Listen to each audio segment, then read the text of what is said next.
I was trying to turn a cat into a dog. Good news, good news, good news. I think I finally figured it out. After all of my stupidity, I finally figured it out.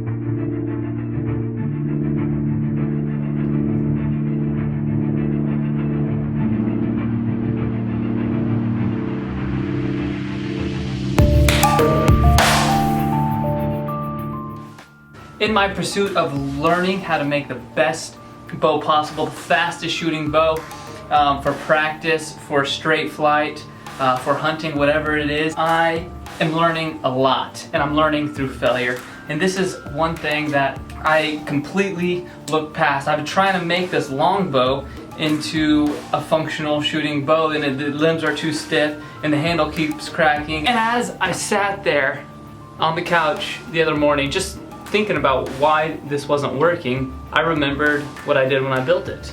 And the wood was too thin, and so I put a cedar handle on it and then wrapped it in sinew and glued it on there. Every time I draw the bow back, I remember it cracking. And the reason is because this has a working handle. It's too thin in the center, so it's bending, and I'm trying to tailor it to a longbow with a non-working handle when really it has a working handle. And so I was trying to turn a cat into a dog.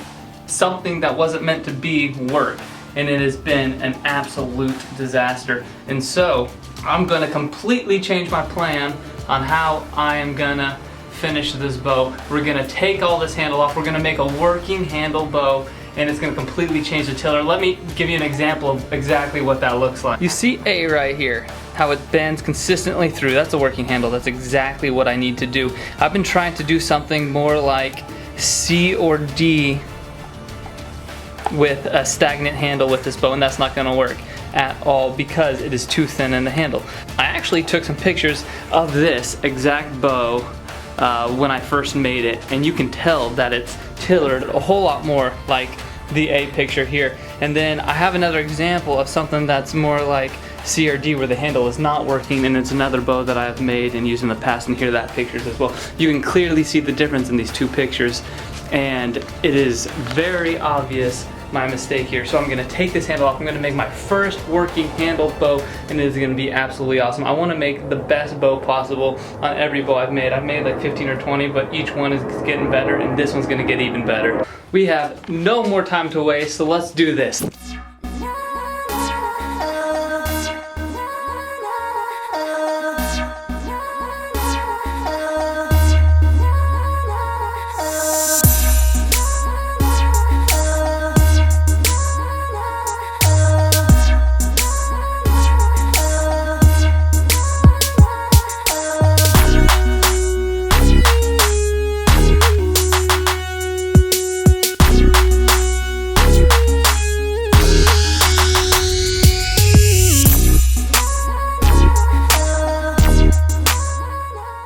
As I'm peeling this off, you can see how it's cracking there?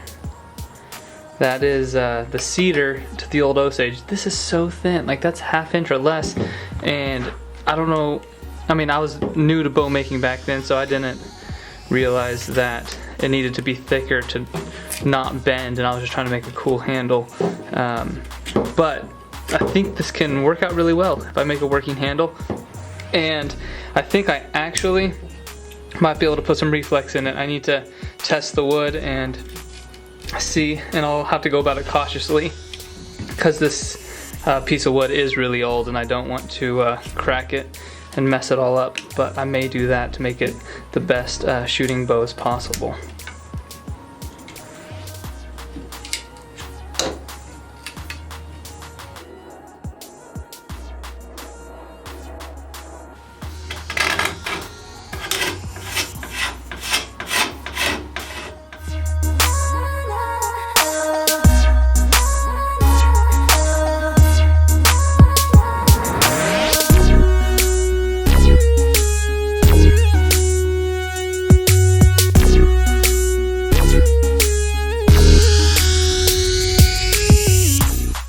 It's a new day for me. It should be the same video for you guys. I went back to the books and studied as much as I could about working handle bows. And I learned a lot. I learned a lot about the pros and cons, different dimensions it should be. So I'm gonna get back to shaping this bow. I'll show you what it looks like here in a little bit, and I'll explain to you exactly what I am doing.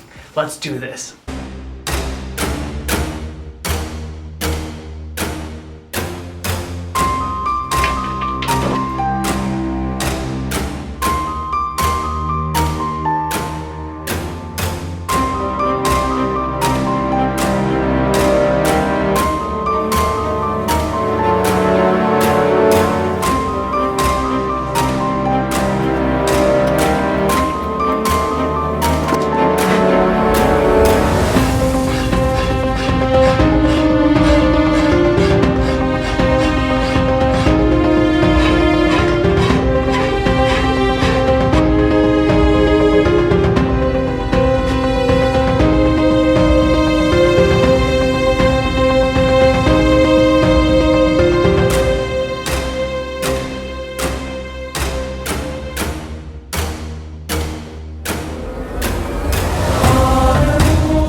I've now got this bow to the rough finish profile. I ended up thinning down the limbs a lot. I want it to be a fast shooting athletic bow, and that is exactly what the bow design of having a bending handle can allow you to do.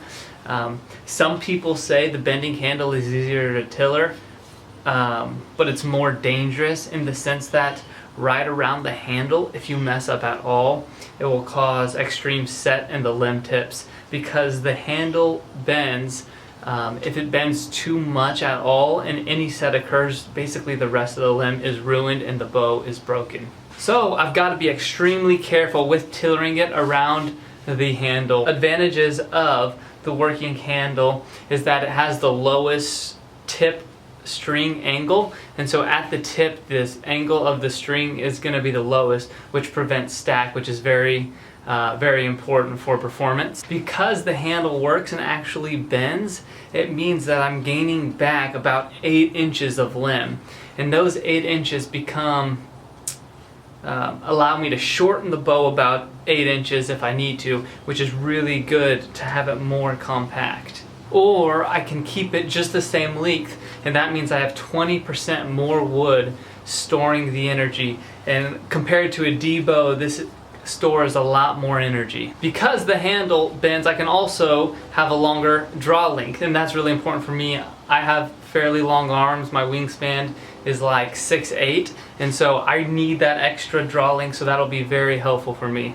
Also, the width at the handle is suggested not to be less than 1.5 inches, and that I already notched in for an arrow rest when I was building the bow the first time, and I'm at 1.25 inches right there. So it's possible this whole project will end in splinters, but I'm going to be very careful, try not to take any more wood off there than I need, and possibly I can get this to work. There's a couple pros and cons. In the next video, we are going to reflex the limb tips, creating a little more flick, a little more fling in the arrow, trying to make it a little bit faster, and I like the looks of it.